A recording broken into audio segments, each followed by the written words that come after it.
Now, one of the other things that we need to do as a leader is to help make the people around us feel special. Right? Think back to a time when somebody made you feel special. Maybe it was an award that you won. Maybe it was a pat on the back that you got from somebody in front of other people. Maybe it was just your parents telling you that they were proud of you. Sometimes that's one of the most special things that you can get that sometimes we don't get, right? Leaders have the important task of making the people around them feel special. And that's not necessarily easy. There's no one-size-fits-all approach to that, right? Because everybody's different. Everybody, again, going back to the lenses, everybody sees the world and experiences the world in a slightly different way. So has anybody in here read the book, The 5 Love Languages? A couple? 2, 3? A little bit of it. All right, cool. So basically the premise of the book, I think it's Dr. Gary Chapman that wrote that book. Fantastic book. Basically what it's about is everybody experiences love and shows love in a different way. And he talks about there are 5 languages to do it. There are 5 ways to do it. And making people feel special, you need to understand that people feel the love. They feel that just a little bit differently from one person to another. One of the important topics of the book that he talked about is that people tend to show love the way that they feel love themselves. You know, words of affirmation is one of them. Gift giving is another.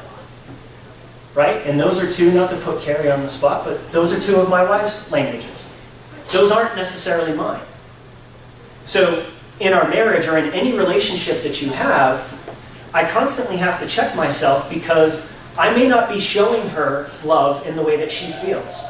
I'm going to be showing her in the way that I feel. You see where can you see how people can get a little bit crossed up in this? Right? If I enjoy having a pat on the back and I feel good about that, but she's a gift person and she's giving me gifts, do you think I'm going to appreciate them quite as much as she means for me to appreciate them? Not quite. See, there's no one-size-fits-all when it comes to the people that we're leading either. It's the same thing. We need to take the time and understand our people. And if we've been with them for a while, we may be able to start to see those things. But I can't tell you how many times I've been in an organization and a manager is frustrated because their people just won't work for them. I've given them emails. I've given them pats on the back. I've given them a certificate of appreciation. Why won't they work for me? It's not their language.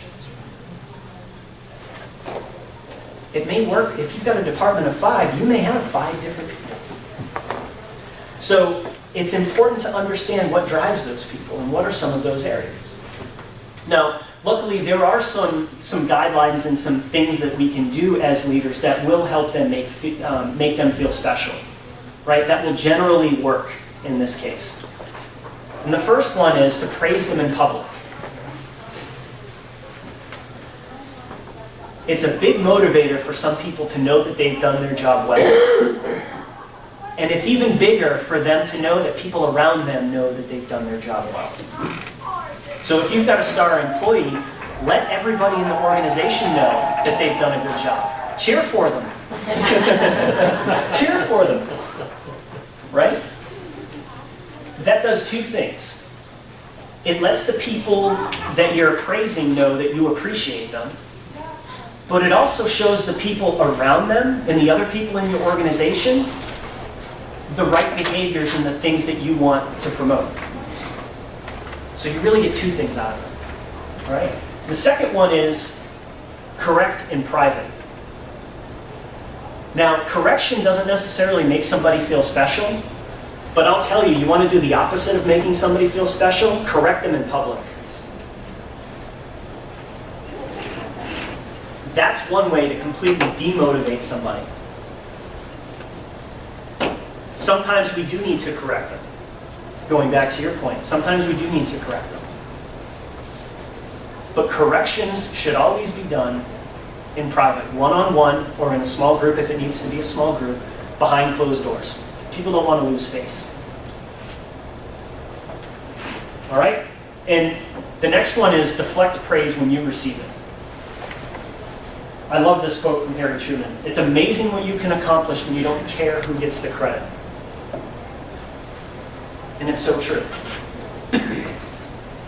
I've seen it with an organization that I used to be a part of. One of the managers led a very large project. And it ended up being a very successful project. He had built a great team, and it went very well. It was a 2-year project, a big deal.